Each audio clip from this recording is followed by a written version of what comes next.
can't believe this is happening. The states are completely ignoring the constitutional precedent set in Roe v. Wade. I know, right? States can't contradict federal law and Supreme Court rulings like this. Yeah, this just boils down to states' rights. What even are states' rights? Why won't the liberals let me do whatever I want? Why do they have to keep on witch hunting me?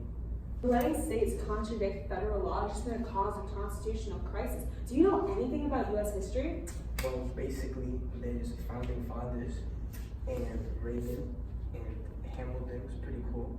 So, Mr. Trump, you can't let this happen. If you don't understand why you can't let this happen, the only way is if I show you. Come with me. You're going to embark on a quest through time and space. ooh, that's crazy. And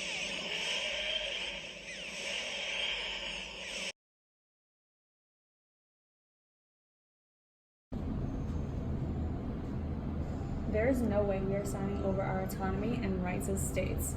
What's to say we're not just creating another tyrannical government?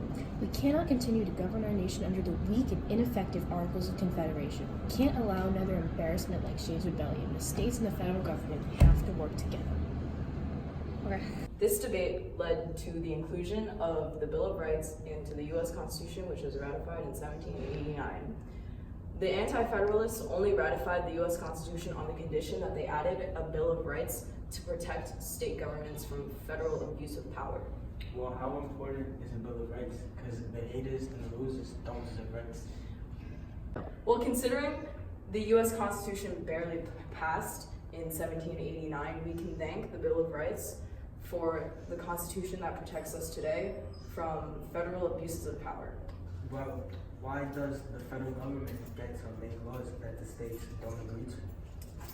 Well, actually, in the last amendment in the Bill of Rights does outline that all power is not expressly delegated to the federal government by the Constitution.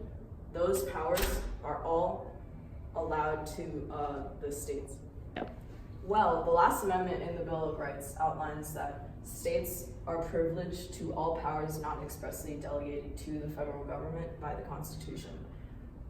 So states do have certain powers. So then the states don't have to do anything the government says in case closed, and I won.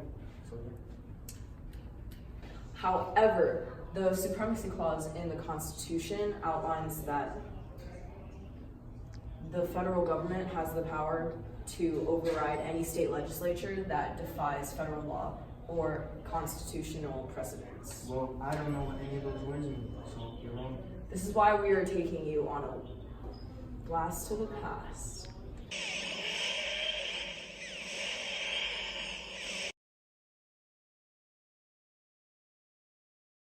We agree to the tariff of abomination. Nullify or we're leaving. Tell that to my army. Alright, can't beat your army, but we still feel like our rights have been violated.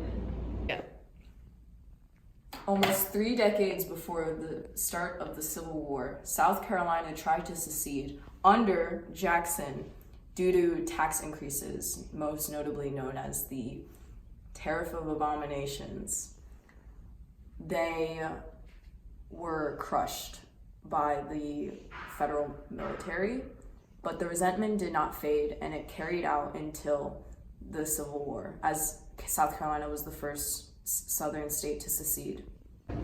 The Civil War was caused by the debate over whether or not states' governments had the right to make decisions, like whether or not slavery should be legal or not. The first state, South Carolina, was inspired to secede because of the compact theory. Does that mean compact as in like small? Like, no. Compact is in like an agreement. Since the states and the federal government made a compact or an agreement on how they would work together to be a country. So Okay. basically, states feel that the federal government can't make big decisions that affect states without the state's approval or agreement. I agree. Okay.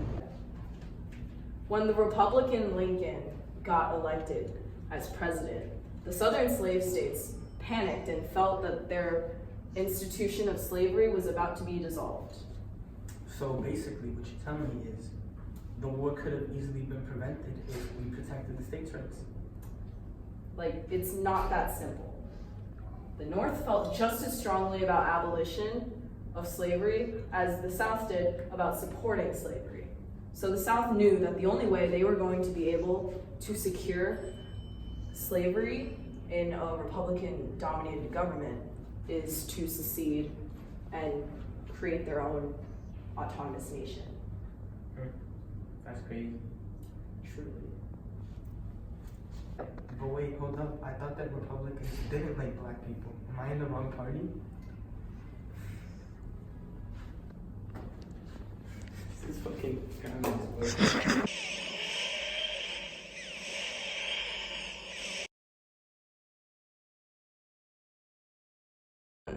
General Grant, this is not a revolution, it's an insurgency. The South is still a part of the Union, regardless of their bogus ordinance of secession. But Mr. President, what can we do to weaken the South? I shall issue the Emancipation Proclamation. The South is still a part of the Union, so they'll lose their slaves, and without their slaves and their workforce, they won't last much longer. Go. President Abraham Lincoln issued the Emancipation Proclamation in 1863, freeing all slaves held in rebellious states. Ah, that's when Lincoln ended slavery, right? No. The Emancipation Proclamation only ended slavery in the Confederacy, leaving slavery in Union states legal. It wasn't until the 13th Amendment, after the end of the Civil War, that all slavery was outlawed nationwide.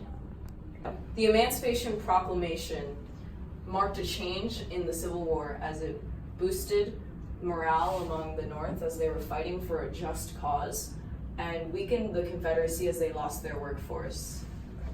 Now, we're gonna go learn about the New Deal in the 1930s. That's the right definition.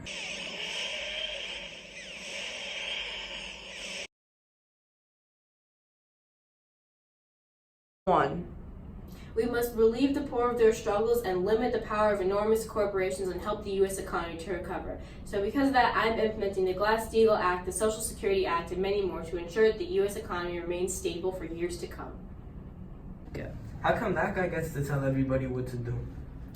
Well, he's trying to solve the problem in a way that almost everyone agrees with by asserting the federal government's power over private industry and the states. Well, whenever I try to use executive orders, everybody gets mad, so I just go golfing instead. The people like FDR. FDR led the nation through two of the worst crises in American history. What have you done? Golf? So wait, do I go? Wait. But how come that cripple gets to tell everybody what to do? Well, FDR is trying to solve the problem in a way that almost everyone agrees with. He has the public support, and he's doing it by asserting the federal government's power over states and private industry. Well, whenever I try to pass executive orders, everybody gets mad at me. No one likes you. FDR was a very popular president. He led the nation through two of the worst crises in American history. All you do is golf. Now, let's go visit another president who led the nation through a financial crisis. Reagan.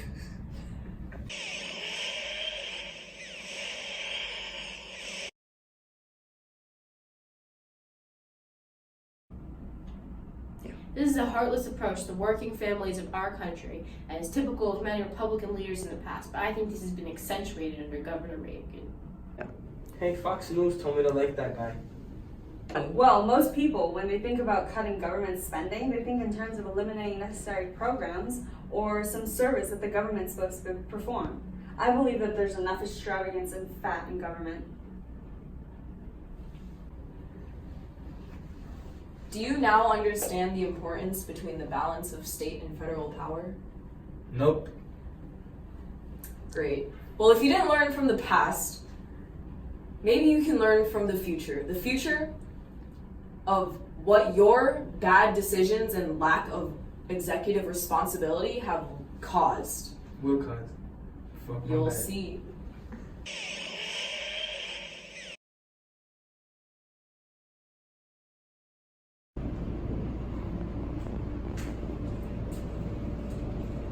Do you see what you have caused.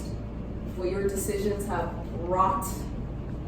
Your lack of supervision and responsibility as the President of the United States in this crucial time of political divide and instability has caused this wasteland. People are rioting, society has crumbled, all because you let Georgia, Mexicans in. not the Mexicans, because you let states strip women of their constitutional rights. Wait, no.